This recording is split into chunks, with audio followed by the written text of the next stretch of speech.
തൃശൂർ വടക്കുംനാഥ ക്ഷേത്രത്തിലെ ആൽമരത്തിന്റെ ആരോഗ്യം വീണ്ടെടുക്കാനുള്ള ചികിത്സാ ഫലം കണ്ടു.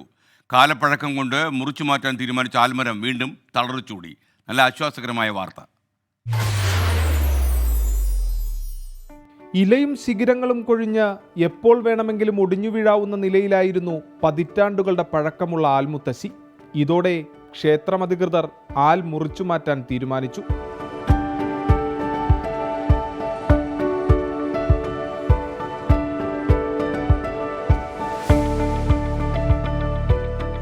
ഈ ആൽമരം ഒരു 2 വർഷം മുമ്പ് ജീവൻ മരണ പോരാട്ടമായിരുന്നു. ഏകദേശം മരിച്ച് മൃതപ്രായമായിരുന്നു. ഇതിൻ്റെ ചില്ലകളൊക്കെ വെട്ടി ഇതിനെ സംസ്കരിക്കാൻ നമ്മൾ തീരുമാനിച്ചു. എന്നിട്ട് പുതിയ ആൽ വയ്ക്കാൻ തീരുമാനിച്ചു. മരത്തിൻ്റെ വലിയ ശിഖരങ്ങൾ മുറിച്ചു മാറ്റി. ഇതിനിടയിൽ ഒരു ചെറിയ തളിർ നാമ്പിട്ടു. ഇതോടെ ക്ഷേത്രമധികൃതരും KFRയും ചേർന്ന ആൽമുത്തശ്ശിക്ക് ഒരു ചികിത്സ തുടങ്ങി. ആ സമയത്ത് ഇതിൻ്റെ ചില്ലകളൊക്കെ ചെറുതായിട്ട് പൊടിച്ചു വന്നു. അപ്പോൾ ഇവിടുത്തെ തന്ത്രി പറഞ്ഞു, ഈ ആലിന് എന്തായാലും ജീവനുണ്ട്, ജീവൻ കളയരുത് പറഞ്ഞു. നമ്മളെന്ന് വെച്ചാൽ ഒരു പുനരുജ്ജീവനം, അത് KFRയിൽ നമ്മൾ അവിടെ ഡോക്ടർ സുജനപാലിനെ കൂട്ടിക്കൊണ്ടുവന്നു. നോക്കി ആൾ പറഞ്ഞു ഇതിന് ജീവനുണ്ട്, രക്ഷിക്കാമെന്ന് പറഞ്ഞു. അവർ ട്രീറ്റ്മെൻറ്റ് ഇപ്പോൾ ഒരു കൊല്ലം, ഇപ്പോൾ 2ാമത്തെ കൊല്ലമാകുമ്പോഴേക്കും ആര് നല്ലോണം പടർന്നു വന്നു കഴിഞ്ഞു.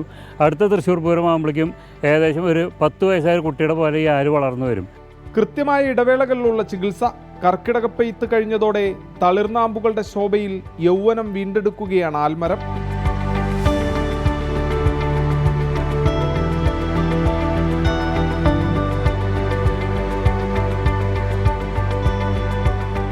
ഇപ്പോൾ നല്ലോണം മാറ്റം വന്നു തുടങ്ങി. ആദ്യത്തെ പോലെ ചെറുതായിട്ട് വന്നു. പിന്നെ അവർ മരുന്ന് ട്രീറ്റ്മെൻറ്റൊക്കെ ഉണ്ട്. ഇപ്പോൾ 6 മാസം കൂടുമ്പോൾ ഒരു മരുന്ന് ട്രീറ്റ്മെൻറ്റ് ഉണ്ട്. അപ്പോൾ ഈ ആല് ശരിക്ക് ഒരു പുനർജീവനത്തിൻ്റെ ഭാഗമായി പുനർജീവിച്ച് വരികയാണ്.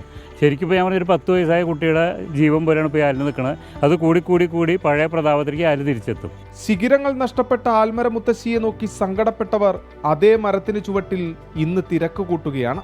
മരച്ചുവട്ടിലിരുന്നും മരത്തിൻ്റെ ചിത്രങ്ങളെടുത്തും അവരും ഈ സന്തോഷം ആഘോഷമാക്കുന്നു. 24 തൃശ്ശൂർ.